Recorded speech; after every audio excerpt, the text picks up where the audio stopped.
All right, so we are live. Welcome to it. This is episode 12. This is the Convergence. I'm 97 Bravo. And ladies and gentlemen, the man, the myth, the legend, Ryan Reynolds.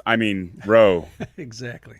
Roe from the Scarif Scuttlebutt podcast and the founder of Red5 Network. How you doing, man? What's going on tonight? Pretty good, man. Thanks for having me on here. I've been looking forward to it since you first asked me, which we kind of had to reschedule a couple times because of life. But Oh, yeah.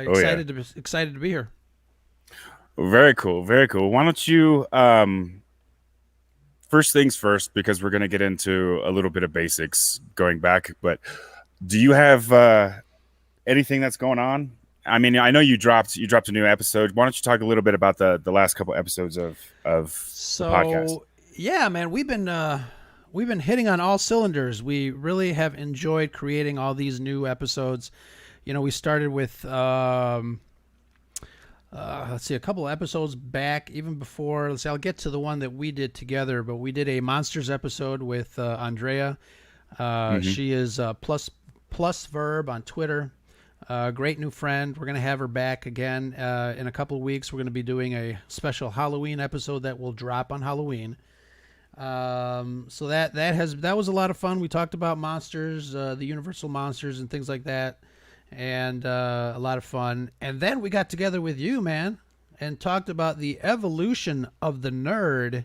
That was And awesome. that was such a great episode. We had a lot of fun talking, and then that's the one thing that I really enjoy about being a content producer, a podcaster, here on the interwebs. I really love interacting with people. It's one of the reasons I formed the Red 5 Network. I really wanted to connect with people online that have, similar tastes in geekdom. And obviously we found them, but it has been fantastic. It has been a joy, icing on the cake, as they say, my friend. Outstanding. So, what? Why don't we just dive right into it? Because I think that's probably the most fun. Why don't we get into your introduction to social media? So, by that, my Jeez. thoughts were kind of, the forum days. Did you back in the '90s, prequels? Were you part of that? No. No. I don't even remember being on social media. I think my first social media was Facebook. My wife and I joined at the same time. I do remember we had an office set up where I had my computer on one end of a long computer table in our office in the back, and she was next to me. And I remember when we first started Facebook, we were both on our computers next to each other, like typing, and then you would see it, and then somebody would respond, and we're like, "Oh my god, this is so cool!" So we were doing that back and forth like all day long, whatever. And so that was our first excitement. I mean, before that, I don't even know what was on there. I wasn't into the MySpace. I rarely went into Really? yeah, I rarely went into what do you call them, bulletin boards or chat Right. boards or chat Yeah. rooms, whatever. Chat rooms, forums. Yeah. Didn't get into that. I think, like I said, Facebook was probably my first social media experience, and it just kind of grew from there. Very cool. So what through was it through Facebook that you began to reach out and meet some of these people that you then transitioned to the other mediums? No, I think Facebook. I always joke around with folks that ask me about Facebook.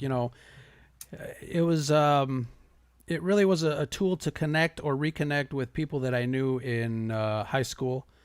High school for me was like the big experience. I learned about myself. I learned about my peers, and I really made some solid relationships in high school. Out of the hundreds of people that I met in high school, I only I'm still really good friends with two people, and they're like my brothers. We grew up together through grammar school all the way through high school, Oh wow. and I still have a connection to them. Um, but no, none of the people now that I know on Twitter or any social media have been transposed, I guess, from Facebook to here. Oh, okay. Well, that's well, not to put too fine a point on it, but that was sort of how I did Facebook too. I did MySpace, and Mm. so I was in the forums and stuff like that. So when MySpace came out, I was heavy into that, and that's what I used it for, was reconnecting with high school friends and friends I had met along the way or whatever. Uh, My modem was too slow. I couldn't connect to anybody.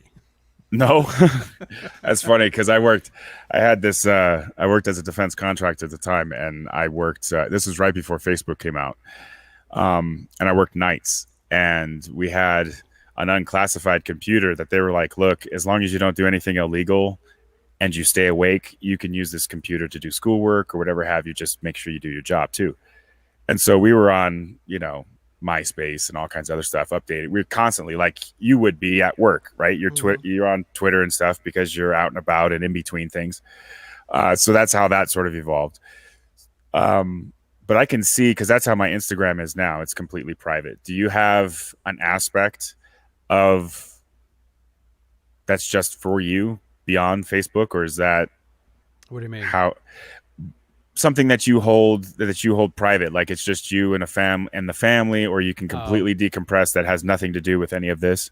no. I don't have a lot of family. And the family that I do have, like my brother, we're very different. My mom obviously is elderly, and English is not her first language, so she's not anywhere around social media. So as far as family goes, no. I think the bulk of my social media experience really is, or the connections that I have, really is through this community of Star Wars and sci-fi and fantasy geeks, and my work colleagues, and my business colleagues, I guess. But uh, it's funny that you ask the question about decompressing, because I love what I do professionally, and to me it's not work. So while I'm Mm. working, I'm decompressing. I enjoy it. I love meeting new people, and it's not really, a lot of people are like, oh, 9 to 5. Sometimes, to be honest with you, spending time with the family is a lot more work than actually working. So a lot of people are like, Yeah. Yeah. TGIF. I'm like, TGI Monday, baby. I'm back to work. Get me out of here. There are aspects of that, certainly. I mean, as far as the go-to sort of, I don't want to participate. Do you have a place? Well, let me ask you this: do you ever find yourself? I know that you enjoy your job, but do you ever find yourself just wanting to unplug elsewhere beyond the podcast, the network, social media?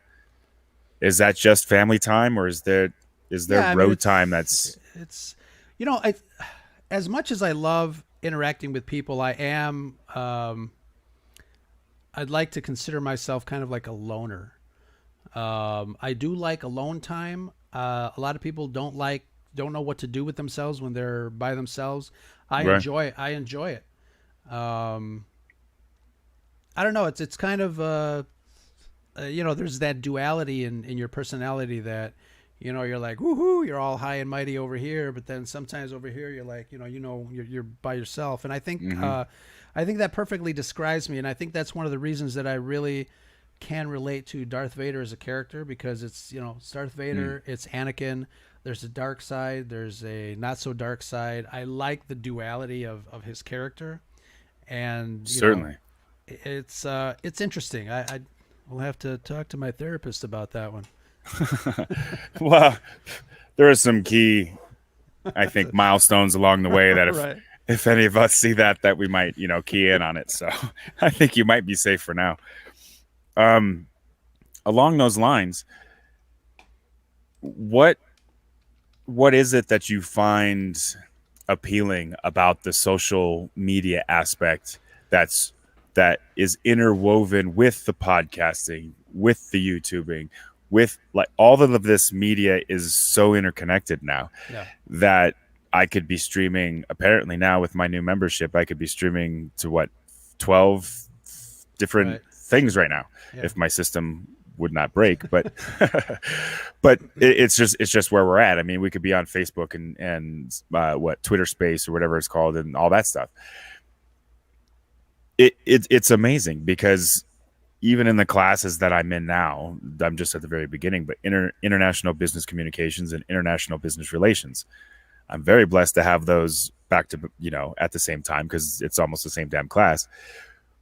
But the main key thing is figuring out the culture differences that might exist, any language barriers that might exist, and finding avenues around that because you want to work together. Along those lines, what is it about all the different do you have I'm going to get to that. I'm getting ahead of myself. Do you like the way that it's set up now? Do you like how many different things you have to log into to promote and to, you know what I'm saying? Like the way that it is now, is that where you Yeah. like to see it or I mean, who knows? When my son gets older, who knows what he'll be dealing with when it comes to not only electronics and technology, but social media, interconnectivity, communications on every aspect. I see a lot of people saying, "Oh, I need a break from social media. I'll be back in 7 days." I don't get like that. no? I love to dive in to Twitter, and I know a lot of people have left Twitter for whatever reason. Okay, that's fine, but I enjoy the hell out of it because I'm entertained. First of all, Mm-hmm. I get all my geek news from everybody else that might be reporting or commenting on something. I love, love, Mm-hmm. love interacting with different accounts. Um, I don't know. It's to me, for me, it works. And like you said, in between things, I'll flip on my phone. I'm like, oh, look, Charles Westcott said this about that. I think I'll comment. Mm-hmm. But it's it's entertainment. It's entertaining. Right. And obviously, because of the connections that we've made, not only through Red 5, but through our collaborations, our connections, our liking of Star Wars and other geek properties, it's fun for me. And Charles says it right there. I mean, those this aspect of social media keeps those connections alive, and I'm enjoying it. I don't know about you, and like I said, I know a lot of people are like, "Oh, I need a break." I'm like, "A break from what? This is fun." Yeah, I don't.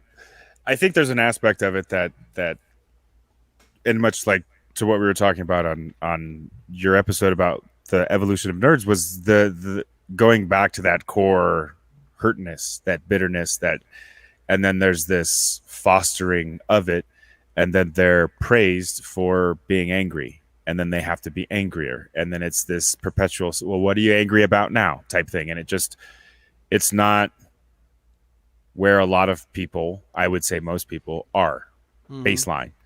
It's cool to kind of get that, like, oh, I thought that was crappy, let's go over here and see what they think, and oh yeah, they do too. Right. Or I thought it was really cool, like I was talking about with my stuff, how I had all these different friends come over and say, hey, what's going on over in Red 5 land? Oh, cool, that's cool, right on, dude, high fives, whatever. That kind of having that duality, having the ability to cross between planes Mm-hmm. and not have that you're talking to that person, Yeah. that kind of thing. I just stay away from now. It's not part of that. I don't get that vibe from who I'm now surrounding myself with the Red 5ers and those kinds of. I don't get that sort of sense of. I get the very real sense that everyone is extremely excited for everyone's stuff. They may not get it. They may not. It may not be on their fave Sure. or and that is totally fine. But there they are, like totally supportive in every way they Yeah. can, and I think Yeah. that's attributed to you, and that's why I was asking about the whole social media aspect. Do you see yourself as a ringleader, or hey, you Now, you know standing what? up, hey, look I'm at me, everyone come I'm just the around, be guy, entertained? I'm just the guy with the eye patch. You guys are the Avengers. There you go. Okay, I see how it is. I was able to meet a lot of great people on Twitter and get to know them, and when Brad and I decided to start mobilizing a network, The Garrison. mobilizing the garrison, then we kind of curated the best of the best, and here we are. But if it's one thing that really pisses me off, and it has happened to us lately, is I don't like when people tell me who to be friends with. I don't like when people tell me not to be friends with this guy because he's friends with the other guy, and this. It's just a load of crap. And we've had our episode with other podcasters that told us exactly that. And we're like, if you don't like what we have to say, then don't listen. But don't tell me who to be friends with, because I'm not having that shit.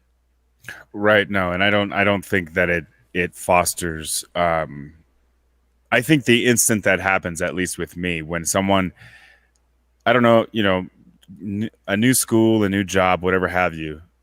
I don't know if you've ever had this, but that one person who inevitably gets you in the coffee, you're in the break room by yourself, and they show up at a cloud of smoke.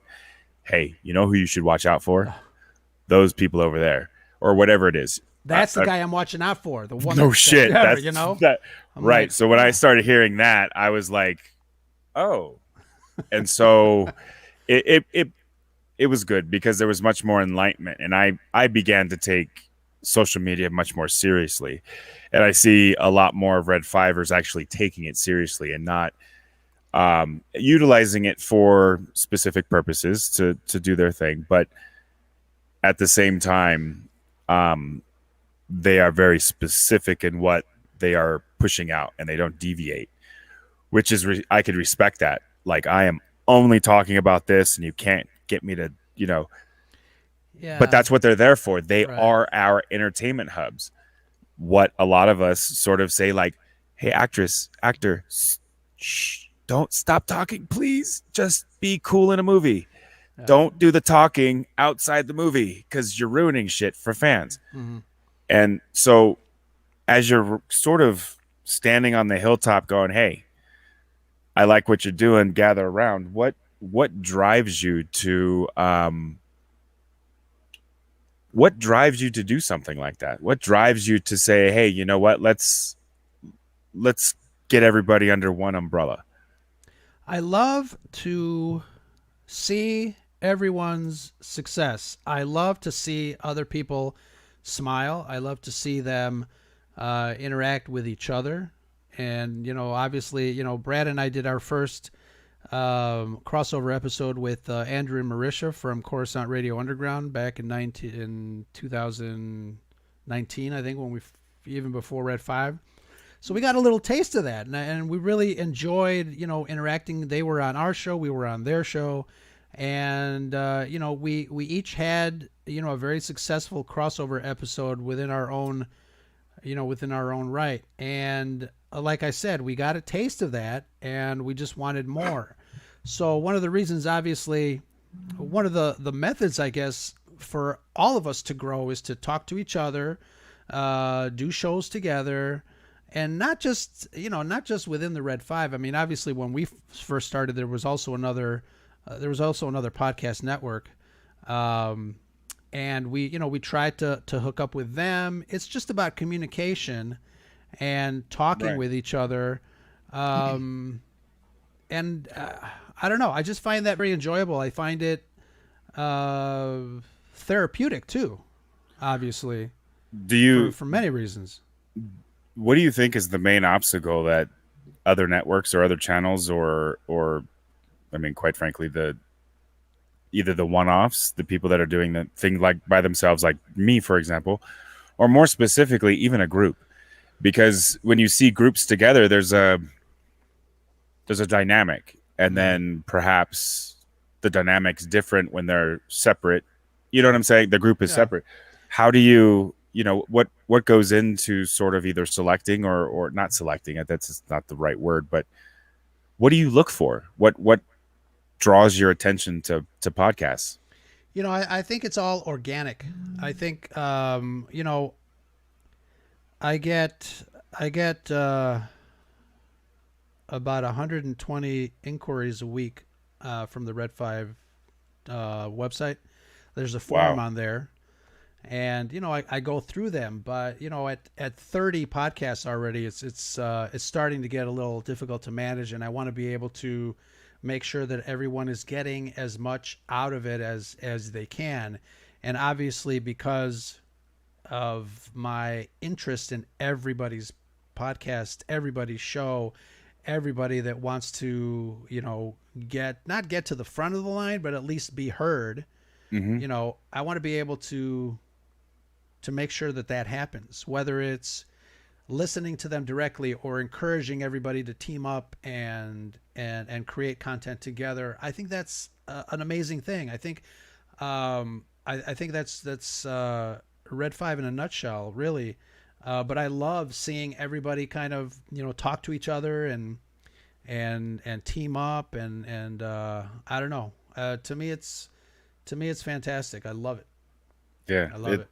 it it is it is the quintessential environment. I think that when you think of and not necessarily just the Red 5 network, but how it's set up, the way that it's set up is quintessential freedom as well as networking capabilities.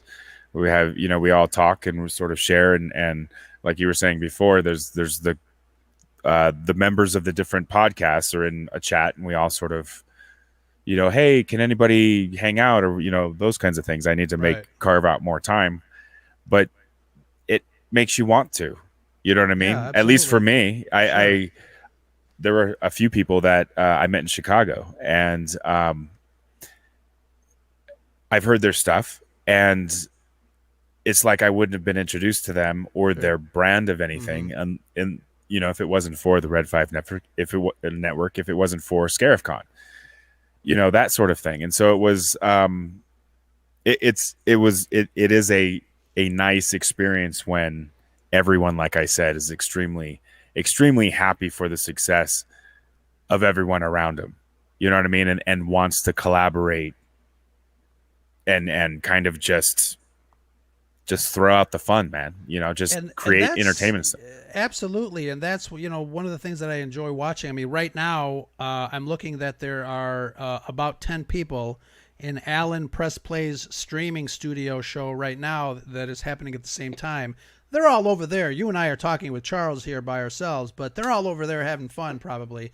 They'll come back later on, but it's I love it. And Press Play is one of our newer shows, which he's got a great product over there. But I love that interconnectivity that all our shows have within each other.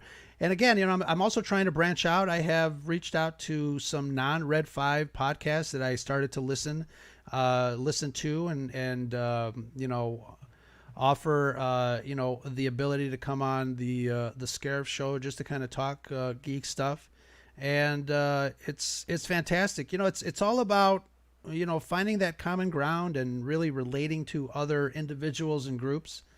Um, Red Five or no Red Five, I think this social media experiment as we are living it really is all about reminding ourselves that we're connected to each other in some way. Hmm. We might have different ideas, different ideologies, politically, religiously, et cetera, et cetera. But we're all the same on some level, Hmm. from a different, from a certain point of view, if you will. Hmm. And that's what I love. That's what I love about these collaborations. Oh, most definitely. I think that everyone enjoys not only being a part of them, but being a part of the chat. You know what I mean? I think that much to Charles's point, Sure. um, it's getting this. Right. Do I have? I don't know what my audience is. You know what I'm saying? I don't even know where I'm going. I'm just it's like a documentary almost, for much more for my kids than anything else. It's just, I don't know.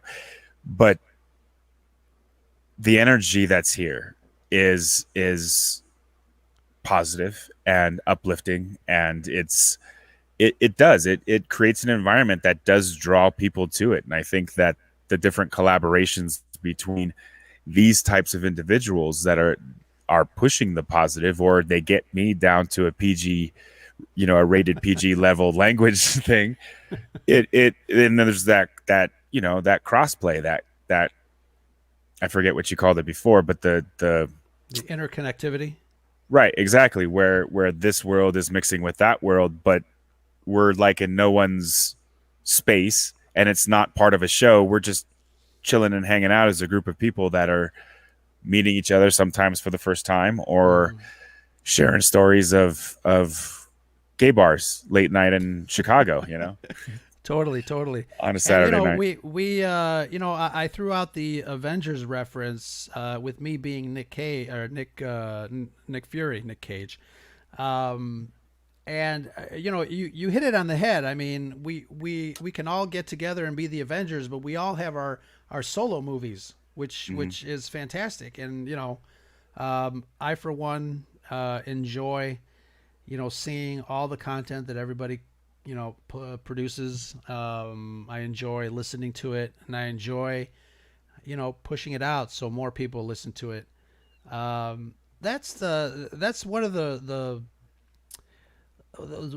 the pleasures I get. Really is you get a lot of people that are, like you said, the guy that pops up out of nowhere and says, "Watch out for that guy because he's gonna bite you in the ass," or don't hang out with this guy. Right. Um, that's the guy that you want to be careful over, and we've had that guy say exactly that. I Which have. Since I got out of the military, I've worked in either intelligence, so in a secure environment, or I was actually the security manager where I was ensuring that classified information was protected and all that stuff. And so, as a security professional, that's like one of the key beacons of I'm not really into this person is that one person who says, "Hey, new security guy, that guy over there is shady." Oh, he is he? That kind of thing. You don't say. right, Come here, let's have a talk. And then you right, become friends with them, and they're like, oh, we're playing poker for money and using, on company time or, whatever it is. We actually had a guy who was using he was selling extra company shipping peanuts to a mailbox, etc., in the shopping center across the way for like $5 a bag, these big ass bags. And he would wow, sell them like 12, 15 bags, which is completely against company policy, obviously, because it's like selling our staplers or anything else. right. And but he was one of those guys. He was like, that guy over there in shipping is very shady. No kidding. And we kept watching him. Like 3.5 months later, we saw this thing on video, and we're like, that's the That's the guy. guy. Wait a minute. You said he was shady, you bastard. Yeah, that never flies well. But what would you say is the point in time, because everything is always sunny in Scarif, right? So it's Star Wars Or so they based, say. right? Except that one day where it That gets one really time bright it and really gets dark. sometimes it's really shady on Scarif. Right. But you was there a shift? Well, I'm not. It's not a question. There was a shift where it was 100% all the time, or the vast majority of the time, where it was Star Wars, and now the Scarif has branched out. Sure. What would you say was the defining factor in that? What was it that even? I mean, if you love Star Wars, like some of the people in our network, you love Star, and you've been doing it for 3-4 years. Hmm. How do you've been doing it for 2 years? How do you boop? And now we're everything. How do you Right. do that? It's funny. I remember Matt Vader from the Salty Nerd podcast DM'd me one time. He goes, "Dude, I just listened to your last episode, but let me ask you this question, man. How can you stand talking about Star Wars every freaking week?" But Brad and I, we came to a conclusion. Obviously, it was a very obvious conclusion that besides Star Wars, we're geeks of all sorts of different IPs. We love Dungeons and Dragons and Lord of the Rings and Star Wars and Star Trek and sci-fi and this and that. So we said, you know what, let's do a little rebranding. And we brought in Shanti, who is fabulous to talk with. And we just kind of branched out. We redid the logo just to kind of make it less Star Wars centric. Changed up some graphics here and there. But we keep reminding everybody that we are still, Star Wars is still at the core of our geekdom, our fandom. Of But course. yeah, but absolutely, we love talking. I mean, this last one, the episode we just dropped today, was Star Wars centric. But before that, we talked about all sorts of geekery, and we had talking about You I did think monsters? we did monsters. What else did we do? But next week we are doing a special show on vigilantes in comics and TV. So we're going to talk about Zorro and Yeah. V for Vendetta, Batman, obviously, all the vigilantes that we know and love. Very nice. Deadpool. So Yeah. that'll be a lot of fun. Deadpool, baby. That one's hard to clip. It's hard to clip a good clip from Deadpool and get it past any sort of Censor. decent censors. Yeah. Yeah, but absolutely. Like I said, Brad and I decided that let's branch out a little bit and talk other geek properties, which is what we do, and it's still fun. We'll still get Right. back to Star Wars every so often, but Oh, of course. you know, when we talk about latex nipples, we're there, man. Batman is your show. Old Joel Schumacher, man. Bless his heart. Wow. Uh, oh, man, I'm getting that image right now of them all, Yeah, and it's just pink. Oh, geez. must But be the cold in the room. must be very cold. What would you say is your new favorite? If you didn't if you weren't talking about Star Wars, if you stopped that altogether, what other IP would you be talking about the most? Raiders of the Lost Ark and Indiana Jones, probably my second favorite Very franchise. nice. Yeah. So we did talk with Josh and Adam from A Certain Point of View. We did I think 2 episodes with those guys. Had a lot of fun. Like I said, it's my buddy and I who used to be a reporter. That was our kind of our second most quotable, franchise. That's awesome. Yeah, Indiana Charles is Jones. chiming in. But yeah, man, the what do you think? And this goes a little bit back to several conversations we've had, not only behind the scenes but publicly, as far as this the interaction that is new. It's not new. The level and intensity of some of these interactions with professionals in the industry, in this particular case, movies, Mhm. TV shows, Hollywood, as it were. Um, It's it's also it's sometimes also unprecedented too. You get direct access too. right. The time we're living in, most Right. certainly, is absolutely bizarre because when any one of us tweets at whomever, it goes right to them, and they can or cannot. They do or do not choose to respond. Vast majority of them don't. But like a James Gunn or James Mangold. James Mangold, I was gonna work into that one, but yeah, things like that. So like with Salty and with his crew and Vader and Jude and Matt. Matthew Matt. Yeah, the two Matthews. Kadish. That's Yeah. my God. I apologize. It's not you. It's my memory. I apologize. If I'm not seeing the name, the face, I know I can see pictures of faces, but names just they leave me. My point is when something like that happens, how is it those guys right there Yeah, and those the guys. beautiful blonde, I got the hots for, so keep your hands off. Yes, I got that same postcard. Yeah, it's hilarious. Yeah, those guys are cool as hell. Absolutely fun stuff. Their Star Trek convention. Did you see their Star Trek convention? Catch up on some of that. I tried to be in as many of their live streams as I could. Um, I was actually planning to go to that, but I thought it was at the end of August, Mm, and then they're there already. I'm like, that's too bad. I would right. have loved it because obviously I can help them with their camera work and all their technology. They didn't have to worry about, Oh but wow. that would have been a lot of fun. Yeah. No, But they and Vegas is for me. Vegas isn't that far of a drive. right, yeah. That's a night. I could drive straight there probably. Yeah, it'd be a long day, but yeah, no, it's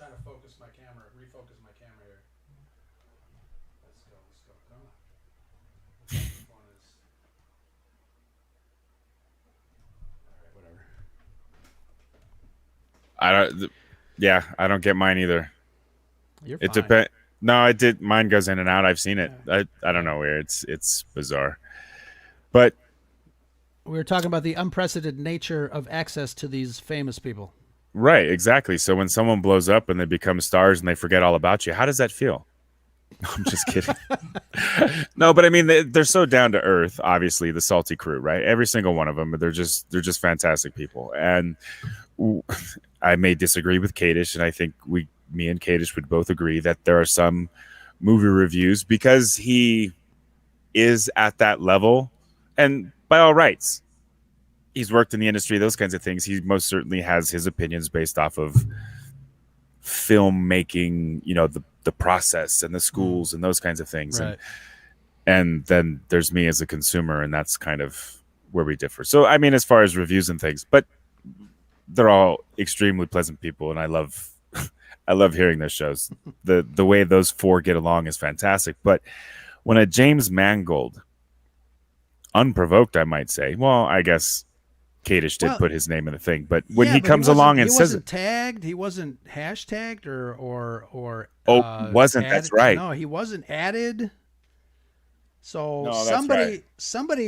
somebody must have seen it and then forwarded it to him and said, "Hey, look at these basement dwellers. They're making fun of your movie. It's not even out yet." Right. And so he just spun up over the course of an entire weekend. How Yeah. does that what does that do? I mean, from your point of view, in a network like this, what is your reaction to step in, and do you do anything? Do you say anything, or what do you do I, in Red 5? you know, I don't step in because it's not my account. Right. I don't want to control what other people say on their accounts. Otherwise, we'd have nobody. Again, it's a network to, to kind of, to talk to each other and talk out there and whatever. But I'm not going to tell somebody not to say something if they want to say it on their account. It's their account. Right. So Have you ever had that react of like, oh my, I can't believe, because of the association? Does it even register, or is it just you in know the it ether? it it registers a little bit like, oh, I don't agree with that, but I'm not gonna respond and say, dude, delete that post. No, Right. Right. it's I mean, I'll be honest with you. We did have an episode probably during the Mangold Gate situation where a podcaster associate of ours direct messaged me and said, Salty is being really salty with this director, and he's friends with Drunk 3PO. I don't think it's a good look for the Red 5 Network. Oh, And I'm like, I don't give a shit what you think. You don't like it? Don't listen to us. really? Yeah, Okay. so Well, it's I mean, we talked. You mentioned a little bit guilty by association or right. however. Again, don't tell me who to be friends with. Period. And don't tell my friends who to be friends with. Right. I don't know. It so what was the consternation? I mean, is it personalities by name? I mean, was there, and I understand some of this is, private and meant to be that way, but what ultimately was the breakdown? I mean, yes, the saltiness to Mangold, but I mean that was not initiated in the sense Mangold took it. It wasn't initiated Right. in that regard. I've said far worse things directly to somebody. Sure. Mangold's reaction then, though, was unholy, just bizarre batshit, and I think everyone could agree with that. But what negativity? I mean, what difference would it make? Who so Drunk wanted to talk with, because if I remember correctly, didn't weren't they on some shows and Right. They talking were about on. it? Well, they were. I think. I think it's when Salty kind of rekindled his relationship with Jay, Right. and everything was hunky dory, and there were pictures of Salty and him together, Oh. and somebody got wind of it and said, "Oh my God, Oh, so And it then they was the came to me, and I'm like, dude, what the hell? It's none of your business. so it was the drunk 3PO connection. It's the Geeks and Gamers. Yeah, it was Was it it was the it was less geeks and gamers and more of the fandom menace. So drunk 3PO, right? fandom menace, salty Right. nerd podcast. Don't be friends with them. It's not a good look. I'm like, I whatever. see. The hashtag, that sort of Right. that idea. Okay. I ain't All gonna right. fall for the banana in the tailpipe. No, yeah, those people over there, beware of them. You know that sort of Yeah, mentality. Or exactly. And then we, during that whole weekend, we had a kind of a little tirade between, our people and their people, and it was back and forth, back and forth. Finally, I just like, and I saw the tweets back and forth, and finally, I'm like, all right, I got to get involved. I basically just, I had to defend my people too. I right. had to defend, my friendships with Salty and the crew, Mm-hmm. and basically Because we that runs deep. That goes that back yeah, years. Right. years definitely, Mm-hmm. and I just had to say, look, if you don't like what we're doing, Mm-hmm. then don't listen to us, or don't follow us, or whatever. I mean, finally, I had to block all those idiots. Really? Oh wow. Yeah, Okay. All right. I had to block them and unfollow them from all the accounts that they followed me on, et cetera, et cetera. And one of Mm, them direct that's a messaged shame. me, and I've only blocked, I think, three people, well, four people, and because I usually don't block. It's like whatever, you say what you want, sticks and stones, whatever, whatever. Mm-hmm. Mm-hmm. But these guys were special kind of assholes that I just decided, boop, block. Oh, really? It went from cool to asshole. Just Right. oh, okay. Now, see, those are the types of things. I mean, the fandom menace in and of itself. Don't get me wrong. The some of the way the artfulness, let me just say, of how some of the messaging could be done is lacking. Mm-hmm. But at the same time, the message is true. The feelings are real. It's sometimes how it manifests, or what They, people say that the fandom menace proper, right. back in 2019, when it was first coined, even a little before that. I mean, Brad and I, when we first started the Scarif podcast, we were kind of courted by a small group of them because we did talk shit about The Last Jedi, but we were saying we just didn't like the movie. And Right. we kept on getting, messages from certain aspects of that fandom community. Join us, come with us, and we're like, well, we're not about joining stuff. Mm-hmm. I hear what you have to say, and we kind of, have the same feelings towards that movie. But if my neighbor likes that movie, I'm not gonna poke his eyes out for it. Right. So there was definitely kind of a difference between the way that we communicated our dislike for a movie Mm-hmm. versus certain other accounts that didn't like the same movie that we didn't like. And again, I think getting down to the core argument of, or the core reason that we started Red 5 is because we wanted to change that atmosphere. We wanted to be able to say that we don't like something and then be okay with somebody that does like it, Right. because it's universal. To like something or to dislike something, everybody's got certain feelings and everyone's got certain opinions.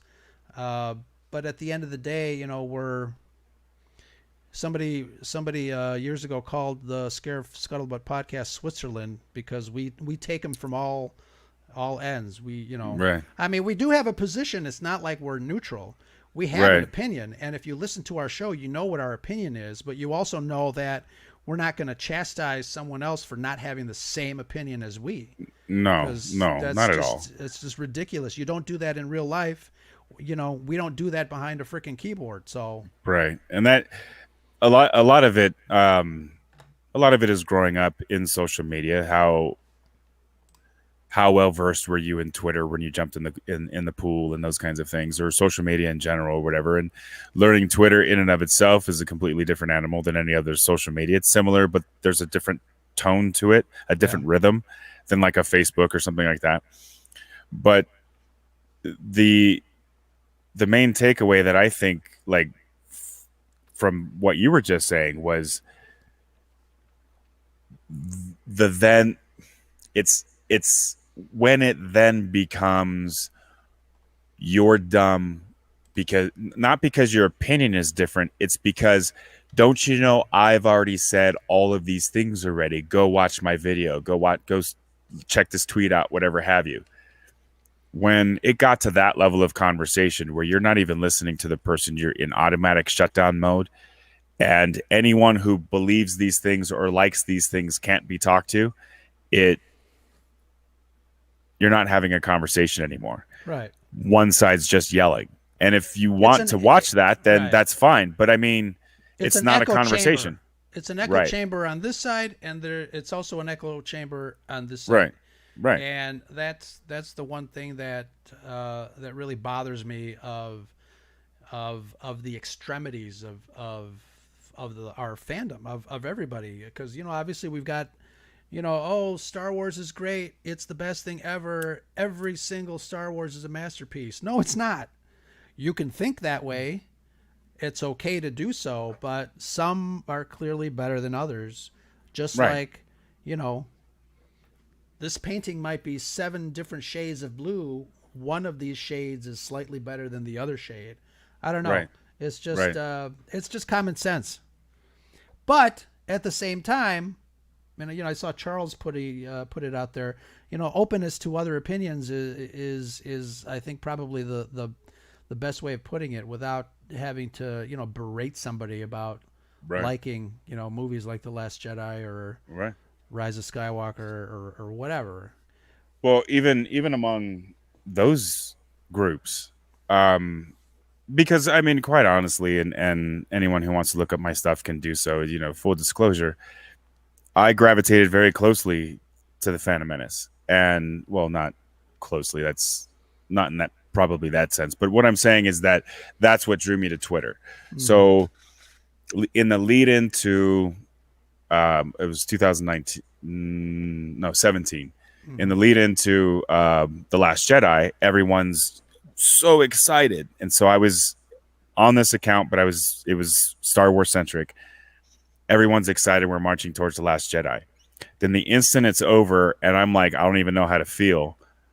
I changed my account right as the Phantom Menace was sort of about April May timeframe was when I was dipping out, because I was like, I sell stuff? I'm so displeased. I don't even know how to feel. Well, let me ask you this: But I Why was did you drawn want to to? them Why because of did you that. want to sell stuff? It's Okay. so interesting because I left The Last Jedi wanting to not be a Star Wars fan anymore, wanting to Right. sell my stuff. Right. Why? Okay, so my thing stemmed from the fact that the leak, basically the plot summary that had leaked about what we were going to be in store for, and then connecting the dots with what Mark Hamill had been saying for a friggin' year, but no one was paying attention to. I literally was like, oh my God, walking into the theater. My daughter's like, here we go, because we just got done and we went to Celebration in Florida, the whole Yeah. 9 yards. I mean, it was like, here we go. And I was like, and it was just beat for what I knew was going to happen. I just knew, Leia Poppins and all that stuff. And so by the time it was over, our tradition was to go to lunch. So the whole time I'm just like, dark cloud, and she's all like, we're waiting to get our food, and she wants to talk about it. I just know it. And we start chit chatting, and I was like, I couldn't be happy.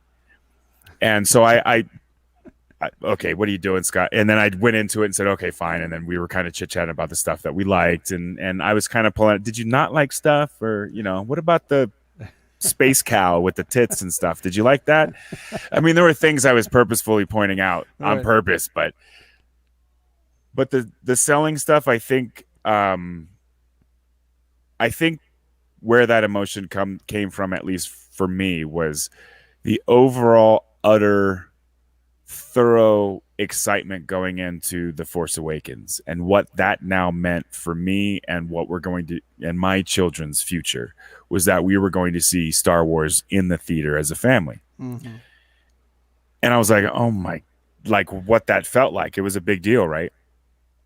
And when we came out of it, and although it wasn't perfect, I was like, all right, here we go. You know what I'm saying? It was a little Star Trek-y in certain, but there was enough, I thought, baked in, especially with sort of like the little mystery things he was leaving along the way that, you know, a thread that could be pulled and stuff like that. I was intrigued, and I think for the next 2 years after The Force Awakens, everybody was like, holy crap, is she a Kenobi? Is she a Skywalker? Who is she? And right? Only to have them go, none of that shit, and thank you for showing up, and we'll take all your money, and don't bitch about it because we're going to call you names and shit. When that started happening, my reaction was, how do I live with all this stuff now? Knowing that I was so like, do I look forward to the third movie? I didn't even know how to feel. And selling the stuff and getting it out of eyesight, I think, was that sort of, there's nothing I could do about the movie. I can't change it. It is quote unquote canon. So, all right, I guess I just thoroughly did not like a Star Wars movie I saw in theaters after having just saw Solo. So Solo was even, or not Solo, Rogue One. Yeah. Exactly. So Rogue One even was such a departure, and I was like, all the Star Wars stories are going to be cool like this, right? Yeah, exactly. And so it's Force Awakens, and then it was Rogue One, and I'm like, oh my god, did you see Vader? Right. And then it's going to be a glorious time the for Last fans. So if they did this, and then they did this, the Last Jedi, and then it was like, wah, wah, wah, wah. What in the what was that? What is a space cow, Leia Poppins? Really? Yeah, I'm glad I'm not the only one. I'm sure I'm Kylo. Not. We needed to see Kylo titties. We really, what was it? Kylo titties and space titties. Space cow titties. We needed to see that shit. That's the legacy Rian Johnson left us with. That pimple on a wart. Oh my god, that dude. Good times. But that's, I think, where it comes from. Is it stems from the fact that, don't get me wrong, the "you raped my childhood" argument, shut up. Right. It wasn't marketed for you. It was, the prequels were marketed for 10-year-olds. Let's not get it twisted. And now that you're in your 20s or your 30s and it's not marketed for you, come on now. But shut up, Charles. Attack of the Clones aside, oh my goodness. Yeah, no. Rian Johnson, that dude. That's a story for another day, but I had a small run-in with him after The Last Jedi, and that shit was funny. But he was promoting Knives Out here in Chicago when it came out. Uh-huh. And did you cover it? No, I'm crossing my fingers. Everybody's like, dude, don't go. I know you're gonna throw a bag of shit at him. Don't go, man. Don't go. I'm like, talk about Nick Fury. Hey, motherfucker, get over here. I got something to say to you. But you know what? We wish him well. We do. I don't. Nah. I mean, I saw Knives Out. I saw it. I had a coupon for, what was it, Redbox or something like that, a free Blu-ray. So I was like, you know what? And I did, and I saw it, and I didn't. But don't get me wrong. And yes, I'm jaded by that fucker. But to totally full on dip into R rating now. But for iTunes, I have to remember that I said the F word so I can hit that button. Anyways, the explicit thing or whatever. But no, I saw it. Knives Out. Okay, so I banned it in my house. Did you?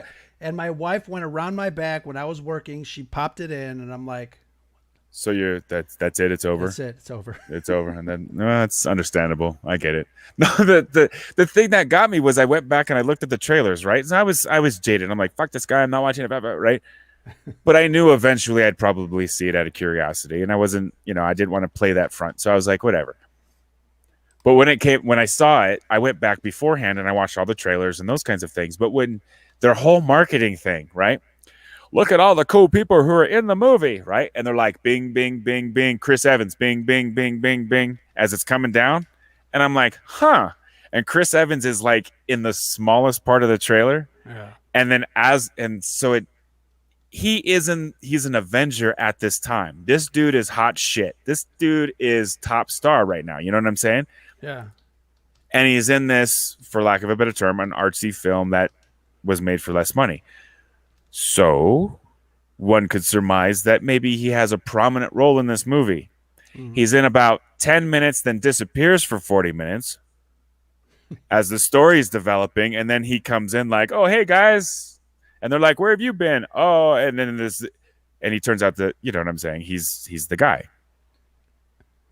The story, as it's unraveling, I'm like, where the hell's Chris Evans? So the whole time I'm fixated, like, where's Chris Evans? Where's Chris Evans? Then when he shows up and he's shady, I'm like, okay, dude, you just telegraphed from promotions and marketing all the way to the theater. Your murder mystery is very pedantic. I'm sorry, I don't know. It was, don't get me wrong, it was entertaining and it's right. And to see Daniel Craig and the girl who's in it, I'm Mama. Ooh, she's very cute. Who's the actress in that? I don't know. Ava. She's up and coming. I forget. And she's dating somebody famous too. I forget what her name is. Someone in chat will probably know who it is. The female in the Knives Out. the nurse. Yeah, the nurse.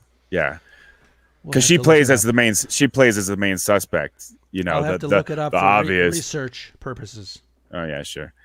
Exactly. No, she's great in it. She deserves to continue on. There's other actresses that have become more famous for different reasons that aren't very good actresses, but they're well-known names and those kinds of things. But when you see them on screen, you're like, it's a completely wooden wooden performance. But How did we get to Ryan Johnson? Where was that connection? being mad at the Last Jedi, I mean, everything comes back to Ryan Johnson, doesn't it? But I guess. no, and going back to that, so as we move forward, right? And so we have these divisions, we not divisions, but let's just say we have, for lack of a better term, these groups start to form of I don't like Star Wars now at this point in time, which for most people was the Last Jedi Nexus, the event. For some people, and you know them too, they went into it like, I hate Disney Star Wars, and they were just shitting the entire time leading into everything. Like, I hate it. I'm not going to give it a chance. I'm not talking about those people. I'm talking about those that were earnest for The Force Awakens and earnest in their excitement for The Last Jedi that felt let down and disrespected. There was a time and a place for that. And there were, like we've talked about before, there were divisions that came out of it. I didn't like it because I thought that fight scene was shitty, or I didn't like the lightsaber over the shoulder, or Leia Poppins. There were people who were onesie-twoing it, but overall, quote unquote, they liked the movie and its place in Star Wars. They were allowing it that grace. There was enough emotion at that time to where, and understandably so, because, and I'm talking like within the first year, where it was still a fresh wound. You know what I'm saying? Like, we knew the rise of Skywalker was inevitable. And people were like, how the fuck am I supposed to feel about this shit and Mandalorian and the new books and stuff like that when I'm over here crying in my Cheerios because of what they did to Luke Skywalker? Right. And then, of course, being called man babies and stuff like that. Where do you see... No, and where do you see yourself coming out on the other side of it? Because like we talked about, there are things that you love, that you enjoy about Star Wars. There are things that I prefer that are different. What do you enjoy most about this post The Last Jedi? Right. That nexus, that event, the Fandom Menace era, as it were, where you have those that are and raise that flag, those that are definitively not, and then those that are the anti-Fandom Menace. Where do you see the future of Star Wars in and of itself if these communities can't somehow find more of a middle ground? There's a lot to chew on there. So for me personally, I will always be excited for anything Star Wars that's new, that's coming out. I'm looking forward to Visions. I'm looking forward to Andor. I'm looking forward to, some of the other stuff, Rogue Squadron. So first and foremost, I get excited when I see the Star Wars logo. Something new is coming. It's just the kid in me. It's the nostalgia in me that I want to relive. I want to get that lightning in a bottle again. I want to be able to be transported to a galaxy far, far away, no matter what. I'll Every give it time. Every time. every single Right. time. And I was excited Right. after TFA. I was excited for The Last Jedi. I wanted to love it. I Hmm. just didn't. Right. So, that'll be the thing. I mean, all this new stuff is coming out for Star Wars, and I am very excited for every single bit of it. Some more than others, obviously. We all have our likes and our tastes, but for the most part, I'm going to be that 7-year-old kid that is going to be, you know, Hmm. excited to see whatever it is that they give us. Um, I'll have my opinions afterwards, and I'm not gonna. I don't expect to like everything equally, as I Hmm. haven't, Right. from the get go. Hmm. Um, even when there were only 3 movies. Hmm. So now that we've got more than 3 movies, obviously there's a lot more to choose from there. But as far as the fan community who are like over here on the opposite ends of the spectrum, Hmm. I think, there's also that crowd that will not go back to Disney Star Wars unless Kathleen Kennedy is out of a job, Right. which I find it kind of unreasonable. Um, it's one, it's she's not going to lose her job because these people are like yelling and screaming. But we have to kind of, and I think a lot of those people really don't understand how the business of movie making works. Right. Like you said earlier, we're here as consumers. We see the aspect of filmmaking through a different lens. They are over there. We are over Hmm. here. We can have opinions on stuff and maybe have some insight based on I don't know what. Doomcock? No, probably not. But we have our opinions based on Right. something. Right. Um, 9 times out of 10, it's a little shady, but we still have our opinions, and that's fine. I Right. think Based off the information we know at the time, right, like going back to the Mangold thing, like what Kadish had said, it was based off the information we had. I mean, right. to And some clarify that some point. of his points were incorrect. Like the person that wrote the script, those that fact was wrong. So I think Oh, right, right. Mangold kind of you know uh, caught into that and just started like you said, that tirade all day that weekend, just kind of berating him Right. back and forth, which is a little odd. And the salty But nerds were gracious the entire time. And sir, we yeah, understand. I mean, it right, was, but I mean, they were needling because once he got nasty, they got nasty back. But right. bringing it back to this, I mean, there is consternation, but it is the messaging. It is how you talk about it. We could talk about it Hmm. just like this. I was displeased for these reasons. But to your point, I was at that point, and this is where I find it interesting talking with someone like you who is Switzerland, for lack of a better term, because of your delivery. It's not that we don't like the Nazis. Everyone doesn't like the Nazis, let's just say in this case, but it's the delivery. Everybody over here is like, we hate them because they speak German, something emotional. And then you, on the other hand, is like, well, we didn't like it for these reasons, and they're valid reasons. I didn't like it for valid reasons, but like my delivery was very harsh, and that's how I entered Twitter, was feet first, like on fire. Hmm. And so I was very upset. I have other things. I'm a combat vet and those kinds of things that undiagnosed, whatever. But Twitter was my outlet. I always viewed it as fun, but sometimes it came across as holy crap, that dude is angry as all hell. But then I felt better. I mean, it was my boop. Yeah. But then, like, when my daughters start getting into social media and my wife and my sister in law, and I'm like, oh, that's right, I did say fuck, or I was talking really badly about. So, as I've sort of grown in Twitter and I've grown these different relationships, there are those people that I'm like, if I want to hear angry, not angry. That's not. I'm not trying to paint everybody as angry. That's not what I'm trying to say. What I'm trying to say is like is I don't really have a comfortable feeling about, like, let's say this trailer that just came out. Matrix just came out, right? Mm-hmm. Let's say it's like, And I hope you'll join us tomorrow night at 9 p.m. We're going to be talking about that, breaking it down. hell yeah, hell yeah. Scarif Scuttlebutt podcast. Um, but that's what I'm saying is that, so the trailer comes out. There is that, I hope it fails. That's become more popular. That kind of Yeah, tone, right. like, here's another one we can shit on. You know what I'm saying? Like, And that happened with Shang-Chi. right, I hope it exactly, fails. right. Yeah. And that's, but openly, like wishing that it fit, like the. And I do understand that. And getting back to the Kathleen Kennedy point, when she's creatively in charge, when she's out in front, and I think to some of these people's point, when she explains that she's the driving creative force in the movies or behind the movies, and then there's The Last Jedi, people go, oh, it's her fault.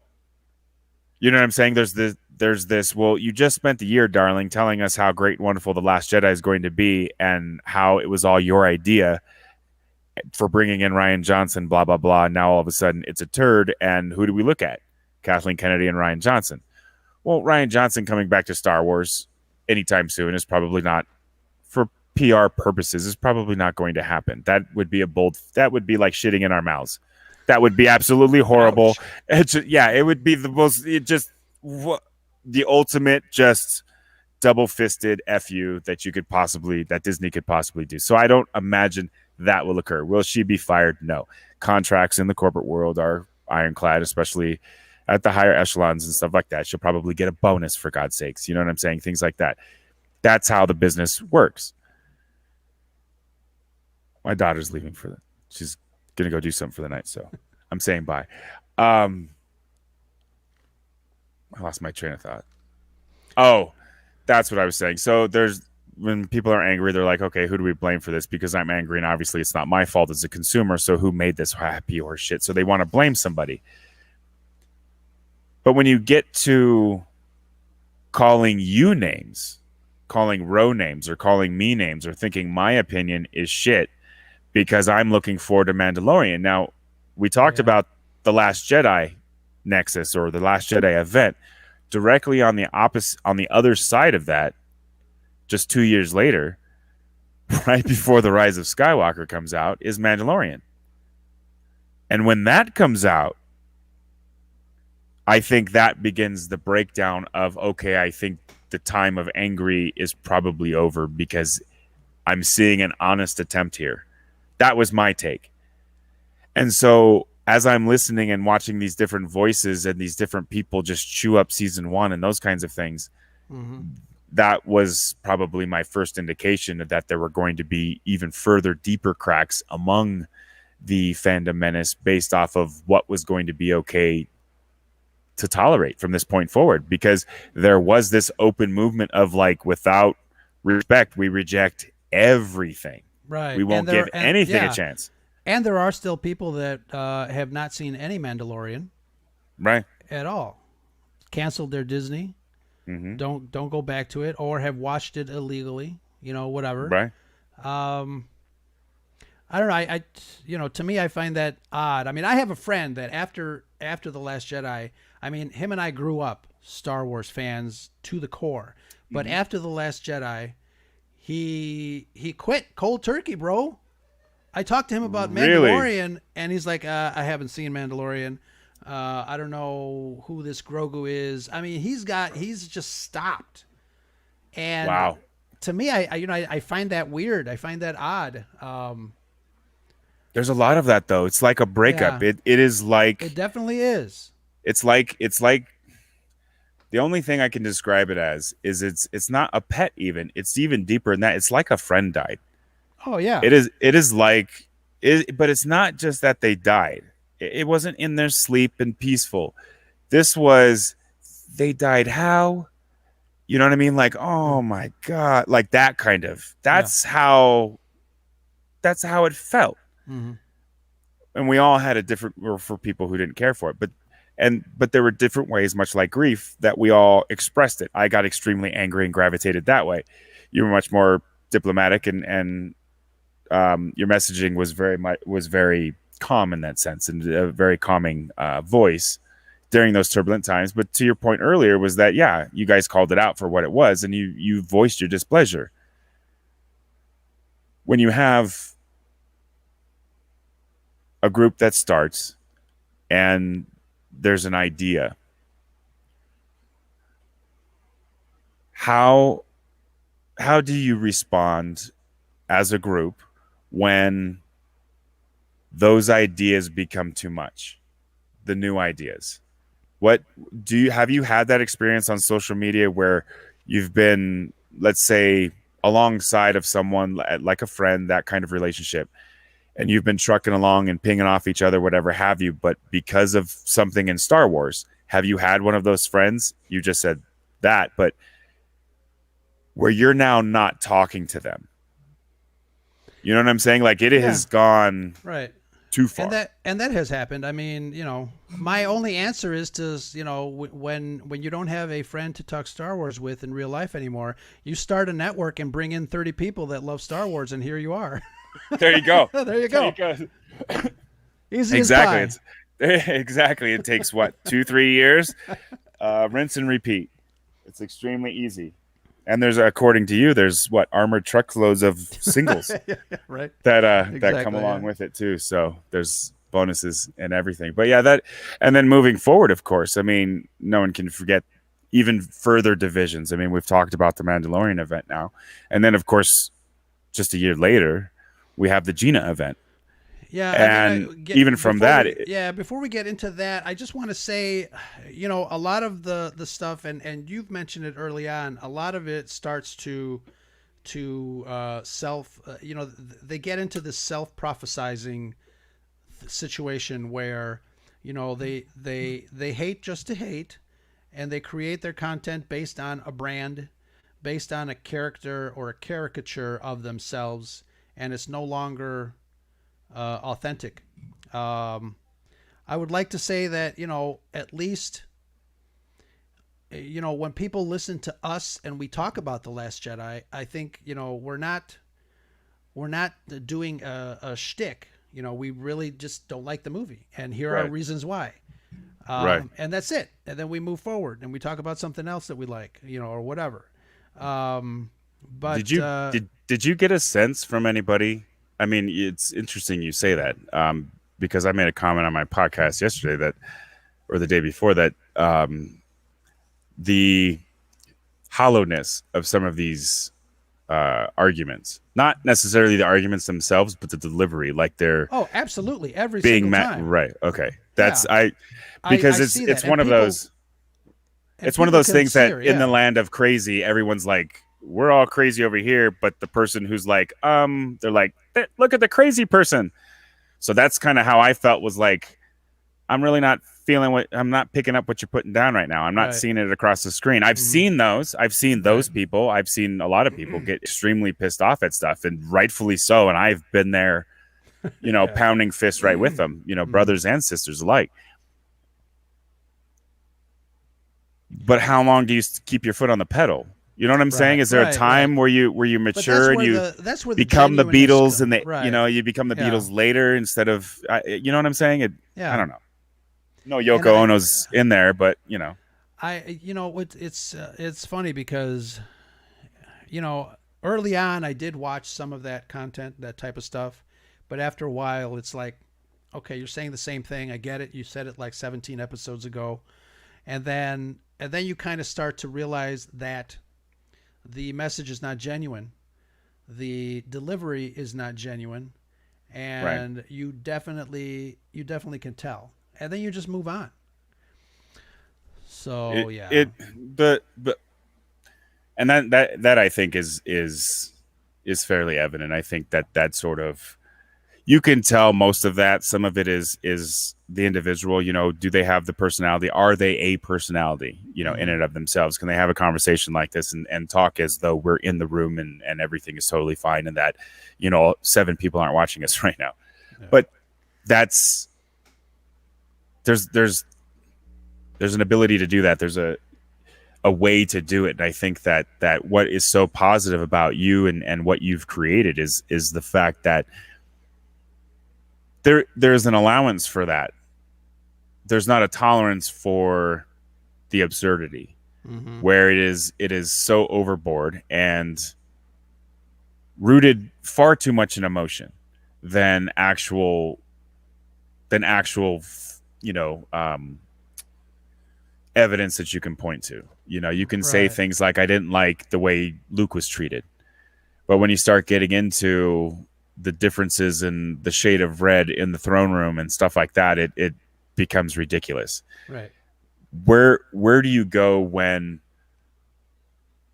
as an individual, as a consumer, where do you go with having this mindset and created what you have? When you see accounts like that, do you reach out to them? Do you have relationships like that where you're like, you know, um, what's going on? You know what I'm saying? Do you have those relationships where you've seen some people that have changed over time and you just, I don't know, Hmm. feel the need to reach out and kind of pull them back? Have you had that? No, I don't think I No. have. Again, it also comes down to I don't like to tell people how to Twitter. You know what I mean? I mean bad stuff. I mean like out of character. This person's never. Okay, let me be more specific. More specifically, going back to last summer and the protests, the riots, and the attitudes towards that, while we're all dealing with COVID, and then of course while we're all marching towards an election. So you have three things Mm. that aren't Star Wars, that aren't MCU or anything fun, that are going on that are literally driving the narrative without being talked about. You know what I mean? Like openly, sort of. You have some of us that do, but for the most part, you guys and the vast majority of Red 5 don't do that. What I'm saying is like when something tragic occurs and there's, because I've seen it and I have felt the need to reach out, and a lot of it has to do with vets. There is a reaction where I'm like, bro, I feel you 100% and I'm right there with you, but this is probably not the best thing to be enshrined for eternity with your Mm-hmm. name on it. Mm-hmm. Do you feel that way with some of the people, I dare say, that are on our level, my level, your level, that kind of thing, with the YouTubers and in the fandom community, the names that we know? You're I'm gonna get some of them wrong because I don't watch, and it has nothing to do with them. I don't watch a lot of that input. I don't get a lot of that input anymore because I'm Mm-hmm. trying to do Right. my own thing. Um, but like I'm going to get the names wrong, but geeks and gamers and those kinds of things, and people who kind of grew up, and everybody knows everybody. You know what I'm saying? There's a lot of people who know everybody, and then you may not know them, but you know someone who knows them. You know, that kind of thing. And there is this knowledge of people. Is there? Let me just change questions here. Is there something going on behind the scenes where there's like coordination? Do you talk to other big podcasts, or do you just keep it local to you and yours, or other YouTubers for that, or other personalities in general? Hey, let's collaborate, or what goes into what you're looking for. And then in addition to that, I'm kind of meandering. I'm having all these thoughts at the same time. But in addition to that, are there times where you have private conversations behind the scenes about, well, what were you thinking right then? Or can we talk about what you just said? Have you had that?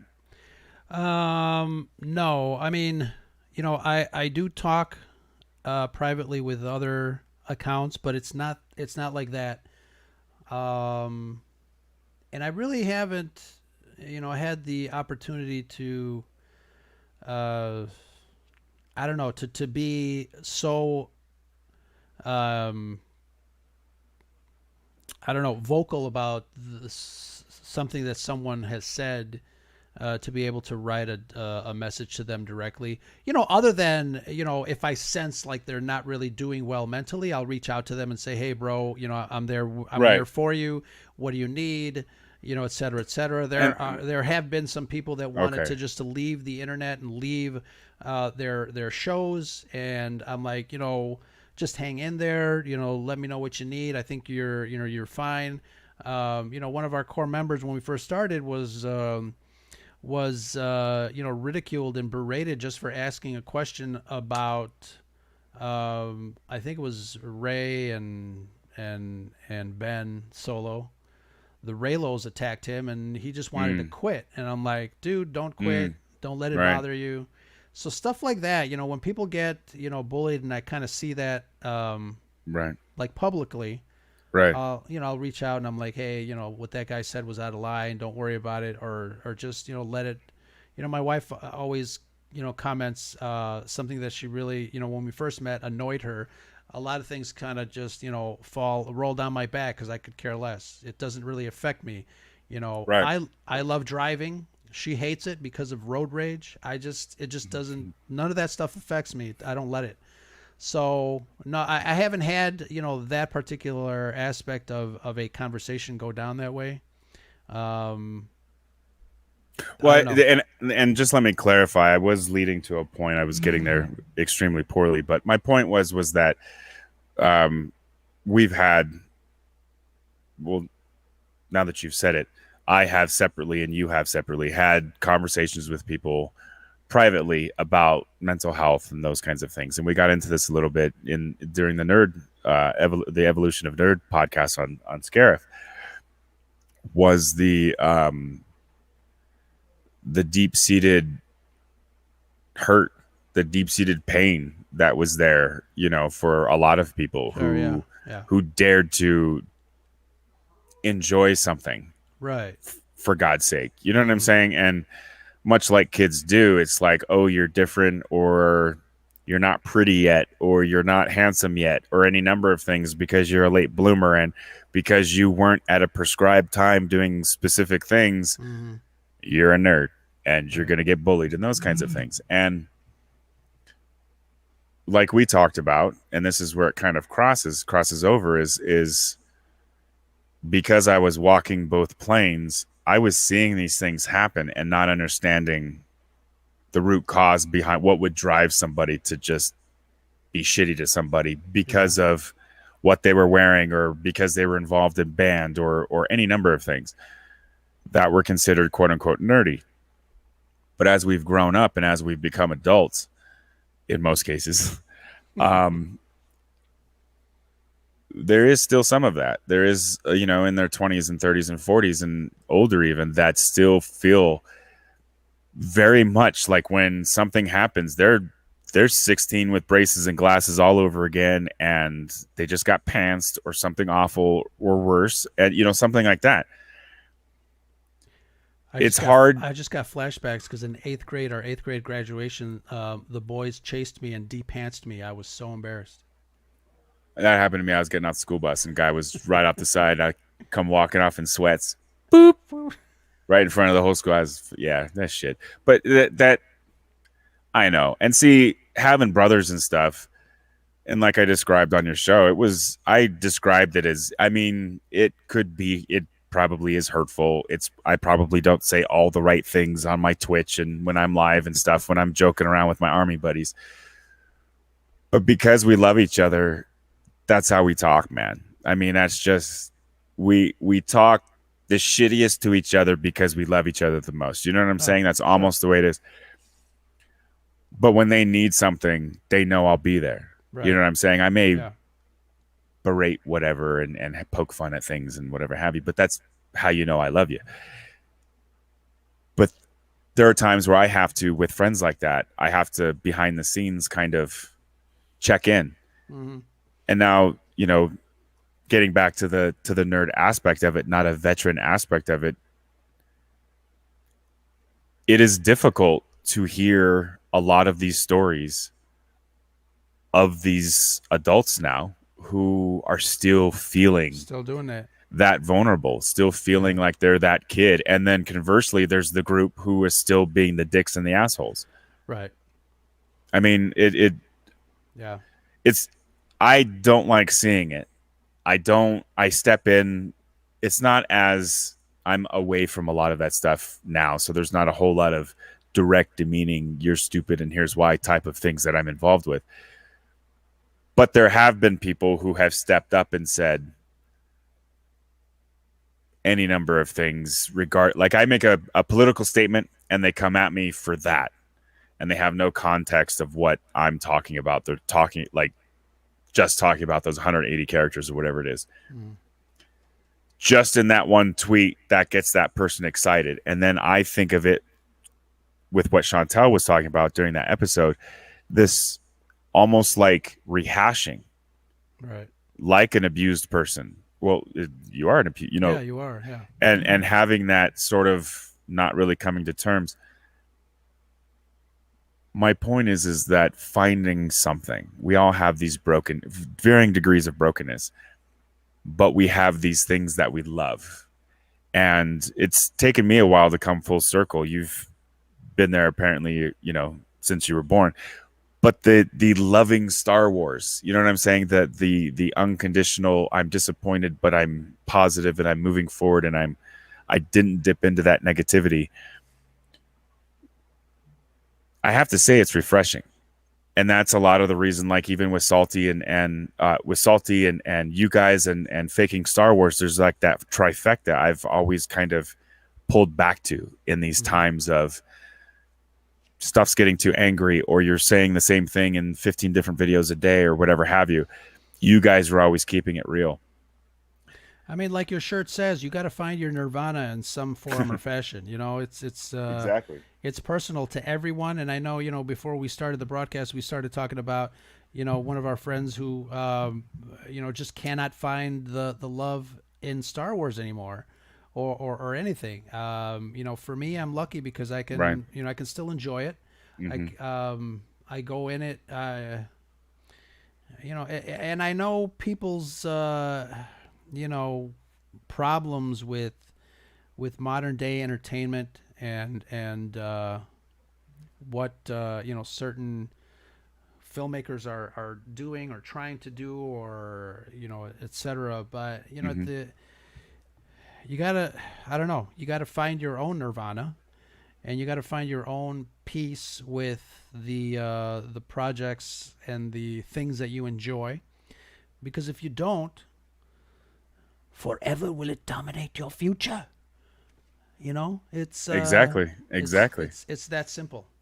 The dark side is a pathway to many abilities some may consider to be crappy.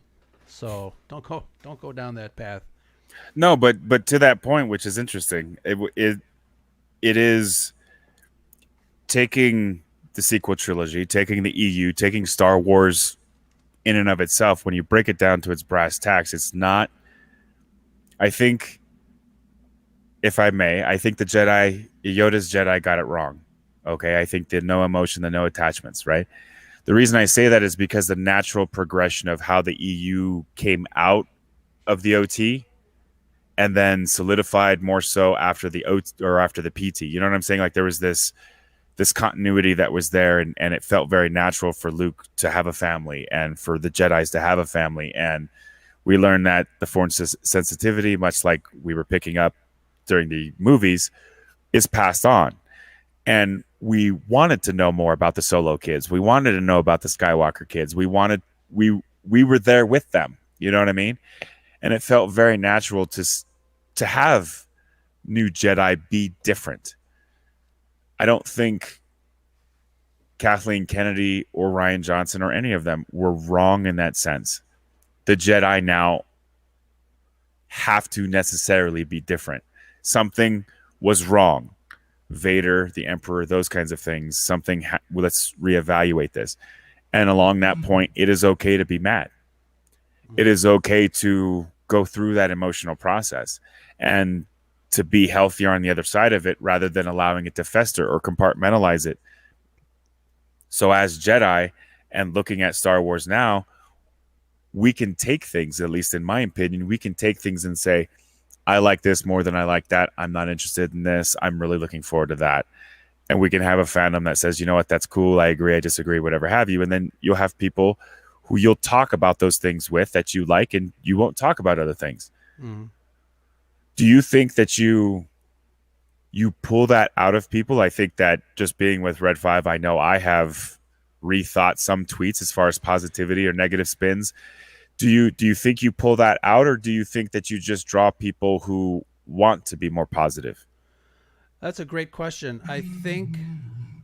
Um, Hold on a second. My wife is texting me, so I might have to go in a couple of minutes. Okay. You know, that's a really interesting question. I think,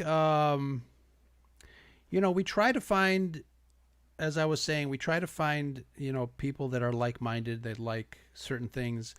Um, but I think, we all have, whether we want to admit it or not, we all have a certain brand that we want to keep, kind of on this path. And I too, have scrolled past a couple of posts and I've wanted to answer a certain way, and I'm thinking, maybe I shouldn't say this, or maybe I should reword this. So it definitely comes into play with me as well. But I think we all have had the experience that you can attract more bees with honey than with salt, or however that saying is. And I think a lot of people have learned that, um, maybe the hard way, Yeah. but I think a lot of people have learned that. Would you say that which nexus would you say? Because the Mandalorian nexus in and of itself, I think, finally culminates in the Gina event. So between the fraction, or the divisions that were created with the Last Jedi, and then those events that surrounded the Gina Carano, um, her eventual firing and those kinds of things. But even earlier than that, what was going on in her tweets in 2020 before she got released from her contract.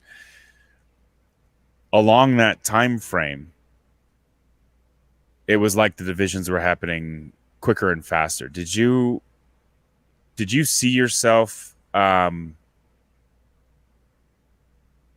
one side or the other? Okay, so to refresh people's memory, ultimately, basically what happened was Gina came to prominence because she was not only receptive to followers and those kinds of things, but she was also putting out very positive sort of tweets, very positive life messages and those kinds of things. And she was gaining, and rightfully so, all kinds of followers. She's a fantastic individual, and I like hearing her talk.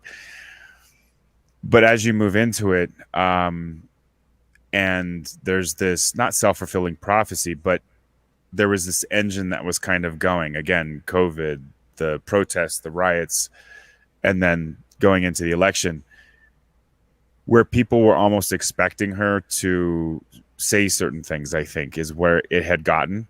And I think that's where it got her in trouble. And then basically the way the story turns out is that Disney came to her and said, hey, look, we want you to either stop or tone down or whatever have you. We want you to augment how you're tweeting. And there was a discussion that went along, and apparently there was some back and forth. She had some ideas, they had ideas, whatever have you. But they came to the discussion, they came to the conclusion that in the form that it was being done, her tweets wouldn't be acceptable moving forward or whatever. So then through that, and directly on the other side of that, the We Love Gina Carano thing kind of started, and I may be getting things kind of messed up slightly around the time frame, but that's when Gina started contacting Drunk, and then there was some behind the scenes kind of stuff going on where they were coordinating, and then he announced that she was coming on a show and they were going to be having like an interview, a series of interviews and those kinds of things, and it sort of took off, and it basically became its own personality in and of itself, was just that movement. Through that time frame, I saw a lot of, if you're not with Gina, you're against us kind of mentality. Did you ever feel that?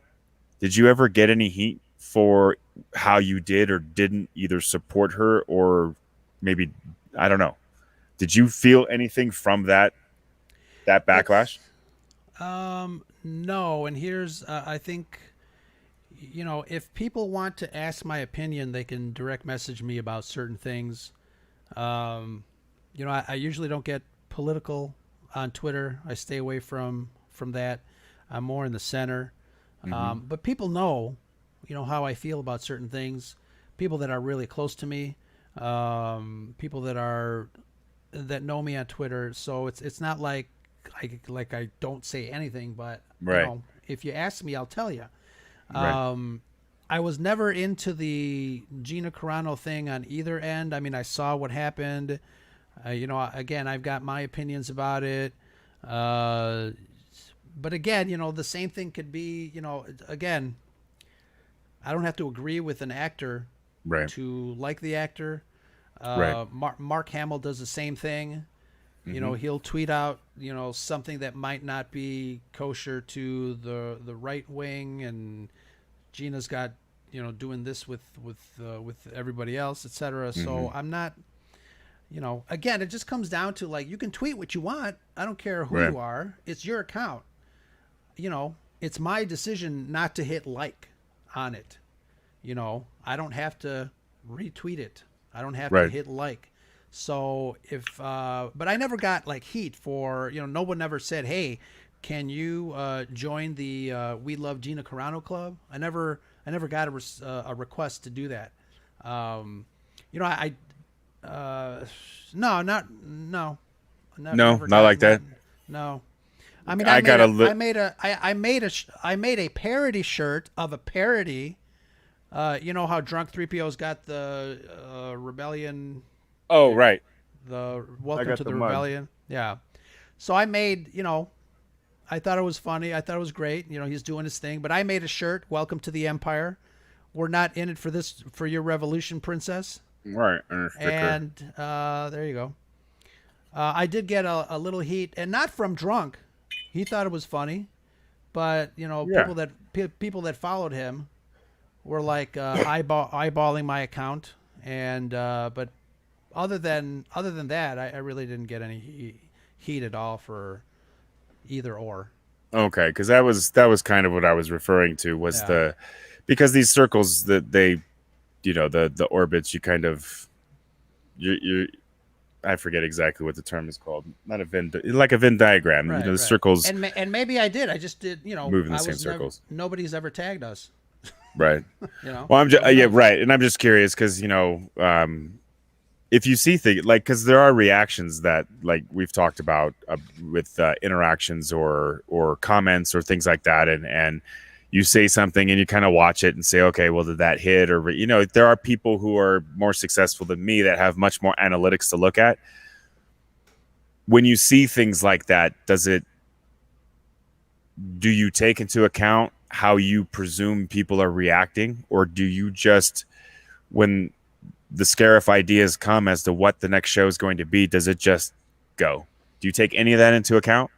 The noise? Mm, no, No, because that's good, it's noise really, right? and in 13 to 16 hours, nobody will remember it. Exactly. That's Yeah, that beautifully said. yeah. The reason I say that, and there is a method to my madness, was that where do you see yourself, and where do you see Scarif and Red 5? But as we move forward and we're getting ready, so this side of Mando, and shortly after the Gina event, you have the season finale of season 2, right, of Mando, and then everyone loses their shit. They're just like, "Oh my god, I don't even know what to think right now," right? And fandom, not just the fandom menace, but fandom in general was like, "What do we do?" You know what I Mm-hmm. mean? Like, do we like it? Do we not? You know what I'm saying? Like, there was that pause. As we're looking forward to now Book of Boba Fett and Andor and Ahsoka and Visions, like we're looking forward to stuff now. Like stuff is in December, Book of Boba Fett, and it's gonna start hitting, kid, because what? Andor, Kenobi, Right. and then I And don't it's know. funny you mentioned that too. You mentioned, all this stuff is coming. Am I gonna like it? Should I like it? And I feel sad for people that ask that question for the most part, because you know I don't know. I don't want to tell you whether you should like it or not. Go watch it, and then if you like it, then you like it. Period. If you don't like it, then you don't like it. Period.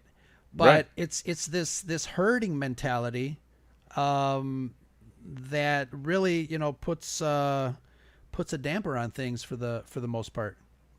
It does. And what do you say to that? I mean, Do you have conversations I with? have I have a lot of conversations with people in other groups and other Right, DMs, right, people that don't like certain things or do like certain things or just won't let up. right, And I'd like to think that I'm softening them up a little bit, at least by leading by example. And it's like, hey, I like this because of this, and I remember when I was a kid I liked it because of that. And I do get from time to time, oh, that's right, yeah, all right, well, maybe I'll give it a try. And by them saying, okay, let me give it a try, I think we've won. yeah, Again, not to tell other people how to look at some or how to like something, but just go experience it and then tell me about it. That's what we're all about, right. communications. But just you made an interesting point, and that's the direction I was going. But was lead by example. I mean, Yeah. what you ended up having was when you have what appears to be a bunch of voices saying the same thing, then I don't know if every time something happens, and in our case, let's just say 30 people had to comment on it. If 30 people were commenting negatively on it, then and primarily for the same reasons, then what does the network have to offer? And I think what's interesting about the Red 5 is yes, everyone's talking about Star Wars for the most part, or geek related IPs for the most part. They're all talking about different things that they love about what they're talking about. Mm-hmm. They don't spend the energy on the negativity or whatever comes from that. You're upset because someone's becoming more successful or because they're talking to that person or all of that stuff. Just let's just be happy for each other. And in your little world, I'm extremely happy you're being successful. That kind of thing. And if Yeah. if over here they have questions and need help, I will do the best I can or direct you to someone who could better help you. Those, and I think that that's what I sort of felt initially, but I think it was so all over the place Mm-hmm. that I couldn't really pinpoint what I was gravitating towards. And I think that a lot of people in watching in pulling myself back and watching the fandom kind of from a distance, it was interesting to see this kind of wave of people who were moving more towards positive. The consumers were moving more towards positive information, especially coming out of last year. Mm-hmm. So at the beginning of this year, and then when Gina was eventually fired, and those divisions happened, I think that positivity wave had too much momentum. And Mm-hmm. yes, we were very upset that she was eventually let go, but I don't think the heat was there because they done told you, girl, and you did it again. Or, you know what I'm saying? Not Right. specifically because why she got fired was shady, and I will admit that. But there was an aspect to it, having been from a corporate world, that we don't act a certain way on company time. Right. Being an actor, it's a little different. They're under contract, which means that they're going to be They're working in the basic, future. Right. right, and they're basically an extension of that company. So Right. even the reporters that I work with in news, even their private Twitters or their private Facebooks, they are told, you are not private. Your face is on our station. You are us. So whatever you tweet out, you know, you got to be Mm-hmm. careful. And But on that note, I gotta take off. do you? Yeah, unfortunately. All right, man. Well, you know what? It's been wonderful talking to you. I'm glad that we actually finally got around to doing this. I Absolutely. extremely appreciate you taking the time to do so. I want to thank everybody who jumped in the chat. I'm gonna do this real quick. I'm gonna name off as many names as we can. If you have just a few seconds, we got Charles, which we mentioned before. Thank you for showing up. Of course, Rose here. He's chatting from that. We got used and abused. We got that pod here. Hey, what's going on, man? Thank you for showing up. Let's see. Moving down, moving down. Did I miss anybody? No. Hector went to sleep. Luna Lunar Girl, Girl. Yeah, Lunar Girl. And then thank you for showing up. Dragon Buddy. Girl, Dragon Buddy, and Hector went to sleep. That's the best bedtime. And I think that I think that is everybody. Yeah, cool. Cool. Thank you for stopping by, everybody who dropped in the chat. If you're watching this on the replay, thank you for stopping by. I appreciate it. Like, follow, share, all that fun stuff. I'm also on Twitch, 97 Bravo. Here, I will unclick this or whatever. I click something. Okay, I'll unclick this. 97 Bravo, just like it's spelled there. Twitter, all of that stuff. Mr. Rowe, why don't you let the fine people know where they can find you and what you have coming up next? Well, we just dropped an episode this morning. It is doing gangbusters. Thank you so much for that. We teamed up with Dork Wars podcast and talked a little bit about Star Wars. We had 3 topics on our quick cut shows that we shared this morning. Really fun stuff. Quick Cuts is a series of shows that we do that we take three just generic topics, and then we, one after the other, kind of a rapid fire, what do you think of this, what do you think of that, and then put that together in a show. But yeah, you can find us on the Red5 Network. You can find us wherever you get your other favorite podcasts, wherever podcasts are downloaded, and listen to Scarif podcast. It's always sunny on Scarif, and that's the Scuttlebutt. That's right, baby. That's right. All right, so I want to thank everybody for coming by. Again, as always, you can find my stuff at 97bravo.com. If you don't want to go to Twitch or YouTube, whatever have you, can find everything all in one place.